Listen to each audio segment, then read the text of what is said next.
Hello everyone, welcome to Scorched Earth Toys at anymoon.com's review of Yamato's VF-0 toys. There's a lot of great stuff going on with this toy, but there's also a lot of negative stuff, so let's get right into it. The toy comes with a gun. The gun has the extending stock and grip. The grip kind of goes back into the gun a little too easily on mine, so it can be quite frustrating. And of course, when collapsed, this gun does fit underneath in fighter mode. This was the successor to Yamato's very successful 148 VF-1 toys, and it retains some of those gimmicks. Here are the nicely detailed missiles. They also come apart like the VF-1 toys do. And improving upon Yamato's 148 VF-1 toys. These actually lock onto the wing pretty well, and if you rock the toy back and forth, you don't see any movement in the missiles, so that was a big improvement. As you can see, I've got the intake covers off. You would put those on for Battroid mode. That's another item carried over from the 148 toy. Unique to the VF-0 are magnetic quasi-super parts, that's the wrong one, that click right into place like so. They stick on there pretty well, and when you're posing it in Battroid you might knock them off, but otherwise they should be pretty good, stay on there pretty tight. There is a little pitot tube that sticks off the front of the vehicle.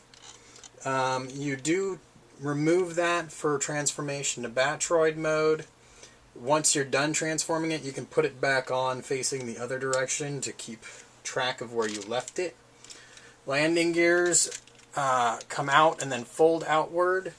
That's a nice little function there. Makes it look a little more realistic. Here we go. Alright, so as you can see, fighter mode looks pretty good, pretty clean. There are some problems. I'll get into that a little bit more as we go through the other modes. So without further ado, let's check out Gwalk. Here is Gwalk mode. One of the problems I can point out right away is the looseness of the spine of the toy. As you can see, I can kind of lift the nose. That kind of a durability issue throughout this toy. It's something you feel when you're handling it. It won't really stop you from enjoying it in a lot of ways, but it's there. The first release of the VF-0S toy, it actually did kind of disturb your enjoyment of the toy more, in that, and it still happens with this toy, that looseness would cause the intakes not to be able to keep pegged in. So it was just an overall very sloppy feel for a rather expensive toy. I didn't mention it in fighter mode, but obviously the cockpit opens and there is a very nice gummy, highly detailed pilot figure in there.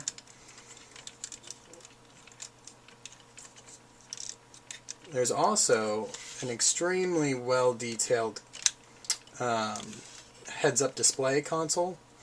I will have pictures of that on anymoon.com. Okay, so what do we have that's unique in Gwalk mode? Not much, although this was the first Yamato toy that featured sort of an extra extension to the Gwalk assembly. Now if you note, as I pull it out here, it actually extends from the leg. So, that was new. That's pretty much it. Everything else is your standard Gwalk.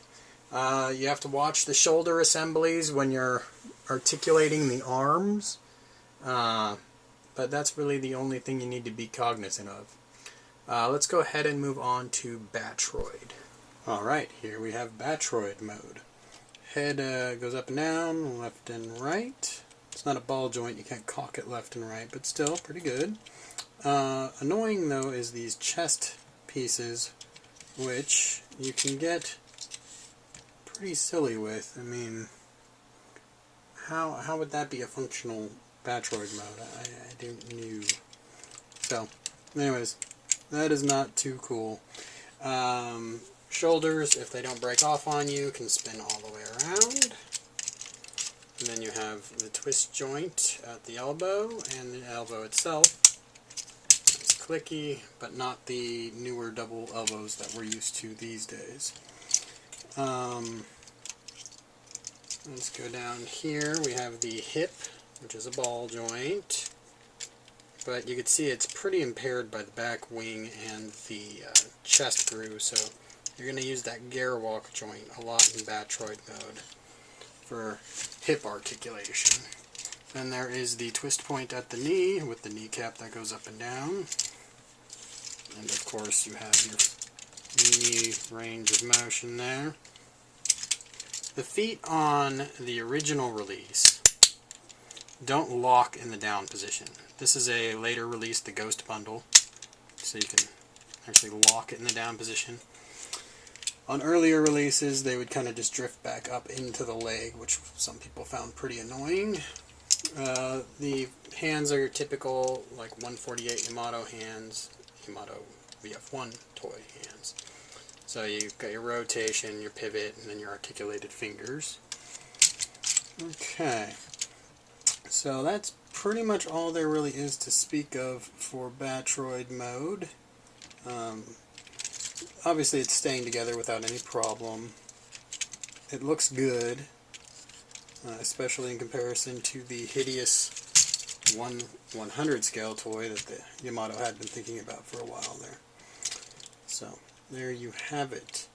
All in all, this was a obvious successor to the VF-1 148 toy in that it's very, very similar with a couple new tricks.